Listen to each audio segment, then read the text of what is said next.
Hey everybody, welcome back to the channel. In this video, we're going to talk about the list low, sell high, sometimes known as the bidding war strategy for sellers when it comes down to getting your property sold. There's lots of videos out there talking about how to win multiple offers. I made one myself when it comes down to helping buyers, but in this case, I want to switch gears and talk about the listing or selling aspect of it. What is the purpose of generating this competition for your property? Also, why in seller markets and potentially depending on your property and how it looks, in a balanced market, this strategy has actually been proven to be more effective than overlisting a property and being willing to accept less. So before we jump into it, if you're new here, what's up? My name's Andre. I'm a real estate agent here in Ontario, selling and servicing the North Simcoe regions of Barrie, Innisfil, Angus, and Muskoka. On this channel, we talk about buying, selling, investing tips, and other real estate related content. So make sure to check out some of my other videos if you like this one. Also drop a comment below and let me know your thoughts on this video. So the point of listing low and under market value is pretty obvious. It provides more exposure on your property and gets more eyes on your listing. And we've learned from the 2021 real estate market and everything that we've just been through that this does work. And if utilized correctly, it gets a ton of exposure on your property, a bunch of buyers through the door, and ultimately a lot of offers on the table come presentation day. Let's say, for example, your property is worth $675,000. When you list it for $680 or $685, what it does is your listing gets sent out and advertised to buyers looking between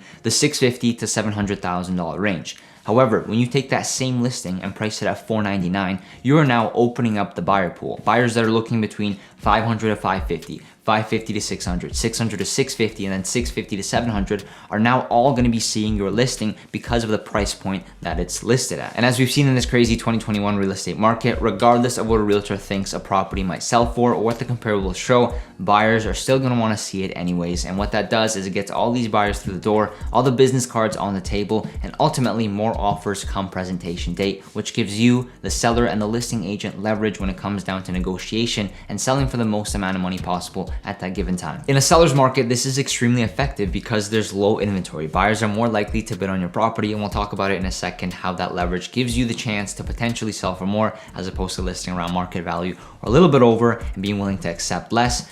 But when it comes down to a balanced market, it really depends on how your property presents itself. Does it look good in photos? Is it updated? Is it what the buyers are currently looking for? Because if it is, there's a huge opportunity to get much more than, again, listing for around market value or listing for a little over and taking less when you get buyers competing against each other and then negotiating for the highest price possible. And not only just the price, it comes down to conditions, closing date, and other aspects as well. In a buyer's market, this strategy is a lot less effective. There's more listings than there are buyers. Traditionally, the days on market, with the amount of time a property is sitting on the market for, is extended, so buyers aren't forced to go see a property as soon as it's listed, and it gives them the opportunity to be a little more picky. Maybe they see this property listed for $499 and they think, you know what, the sellers probably want competition, they probably want multiples, and that's not what we want to do, so we're just not going to go see it, we're going to go see something else. When it comes to any sales transaction, leverage is a pretty big component of what the final outcome might be. Now, when you have multiple offers on presentation date, this gives you, the seller, an opportunity to start negotiating for a better deal. You can talk about the price, conditions, closing date, closing costs, and basically anything else that's within the property. It's basically on the table. And that gives you an opportunity to sell for more money. And that's the focus of this listing strategy. That's why it's so effective. That spread of how much more you could sell for with that leverage as opposed to not having it at all. Here's a quick example. Say you are in the market for a bicycle. You find one online, you go to see it, and it's just you and the seller. You're not going to feel pressure to pay more than what it's listed for. You might even try and get a little bit of a deal on it because the seller wants to sell it and you want to buy it, and it's just you and him. Now, say you show up and there's 50 people lined up to buy this bike, but this is the only bike for you within a 25-mile radius. You really want it and you have the money to afford it. But in the second scenario, you're going to feel pressured to pay more because of the demand that you see on this product. Being the seller of this bike, you can go to any buyer and say, you know what, I have 3 offers on it. What do you want to give me for it? And they're going to give you this price. Someone's going to give you that price. And you say, you know what, I got a price that might be a little bit better. Do you want to increase your offer? And it goes from there. That's the leverage that you get as a seller when you get all this demand on your property. There's no better way to explain this than by using a real life example that we had on a listing that we sold about a month and a half ago. So initially, our sellers wanted to get $450,000 for their property, and they want us to list it around that range. We knew it was a competitive market and there was low inventory, so we listed it for $399 and held offers. It was advertised to obviously a whole range of buyers out there, and come presentation date, we ended up getting 13 offers. Now what's really interesting with this is that we noticed that the 80-20 principle applies in this case, the Pareto principle, where out of those 13 offers, 80% of them were not where we wanted them to be. They were not at a price point that our sellers were willing to accept, but the remaining 20% were.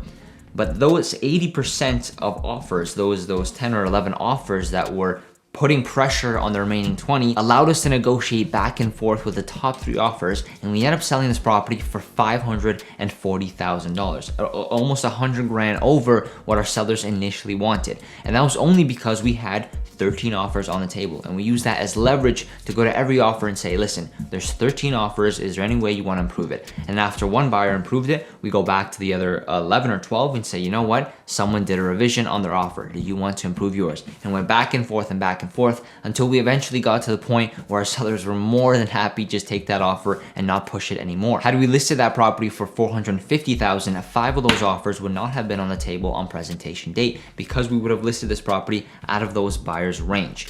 Now, although 8 offers is still amazing leverage to be able to get top dollar for your property at that given time, making it 13 and making it double-digit offers, I really think put emphasis on the top 3 and allowed us to sell for the price that we did in the end. It comes down to consumer behavior, and we've seen in the real estate sales world that buyers are more likely to avoid overlisted properties because they think the spread of what the seller is willing to let it go for and what the buyer is willing to pay is just too far apart, so they'd rather not waste their time with it. At the same time, they could wait till the property's been on the market for 2 or 3 weeks and then come in with a low offer and say, you know what, you have nothing. Do you need to sell? Do you want to sell? Here's our offer, and start negotiating on their behalf.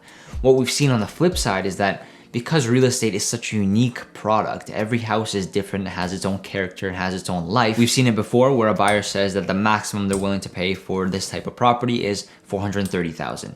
And then come presentation date and we have a chance for revisions, the buyer sits down and really thinks about it. You know what, I've been looking for 2 or 3 months, I'm exhausted, I want a house, I'm closing on another house, or I'm moving out of my rental, whatever it might be. I love the neighborhood, sure, let's give them $450 or $460 or $470.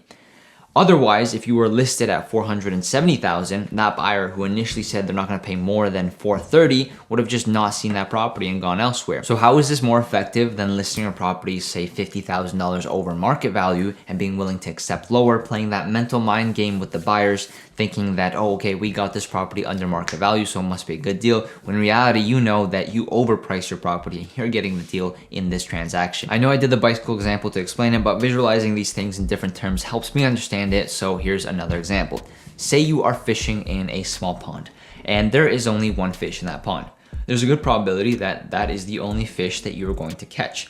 That is the same case that you open yourself up to, the same scenario when you list your property for a higher price or overlist your property. You are specifying your listing to only one buyer pool. And there's the same example where if you're on the market for a couple weeks and you're not selling, you're gonna get those same buyers coming at you with lowball offers. But when you price lower, you are changing your environment for selling. That's the same as leaving that small pond and going to a bigger one. And in this bigger pond, there are more fish. There are smaller fish and there are bigger fish. And you're giving yourself the opportunity or the chance to catch a fish that is potentially bigger than the one fish that was in the smaller pond. Don't ask me why I chose fishing as an example. It just felt right in this moment. Going back to the listing that we sold about a month and a half ago, that's exactly what happened. We changed our environment. We never expected to sell for over $500,000, but because of the exposure, because of the buyer, because of the demand that we got on this property by listing lower, we were able to achieve that fantastic sale price. And on a final note to mention here, this is a really important conversation that you need to sit down and have with your realtor, because it really depends on a couple of factors. Obviously, the market is one of them. If you're in a buyer's market, listing low, as great as it may seem to just open it up and get all these buyers through the door, it might not be the best thing to do, because you can list for $499 and you're sitting there for a week, for 2 weeks past your presentation date. Then you're gonna start getting buyers that want to offer $550 on your property when really it is worth $600,000. So you're better off not sitting on the market, not stagnating the property, and actually just listing for around market value. On the other hand, I've worked with sellers that don't want to list their property low and they don't want to have a presentation date, even though it can potentially get them a little more money. You have to understand that there are some cons that come with this listing strategy, and the biggest one being that unqualified buyers are going to be looking at your property. That means that if you list at If your property is worth $650,000 and you list for $499, you're gonna have buyers that are pre-approved till $550, till $600 looking at your property. And that means that at dinner time, you might have to step out and do a couple showings or for showings to happen. If you're working from home or your kids are home, you're gonna have to take the family out if you're not, able to have it vacant for a certain period of time. It also means that people are going to be, you're gonna have 60 people through your property. And given the situation with COVID, maybe that's not something you want. Maybe you only want people that are qualified and buyers that are qualified to purchase your property, looking at it and looking through your closets or whatever it might be and taking a tour around your house. And there is also that little bit of fear, that little sense of doubt, because when you list low, it usually results in a quicker sale date. You're on the market for 7 days, you have your presentation date, and you accept an offer. However, on the flip side, if you list for higher and potentially on the market for 2 or 3 weeks, there is a chance that you may attract a higher paying buyer that initially wasn't in the market when you list your property within that 7-day period. It just comes down to being a really important conversation that you need to have with your realtor before deciding what strategy to take and if it's even viable. Thank you so much for watching. I hope you got some value from this video. If you are thinking of buying, selling, or investing, or maybe you just want to call to say hi, my contact information is in the realtor.ca link down below, and I will see you in the next one.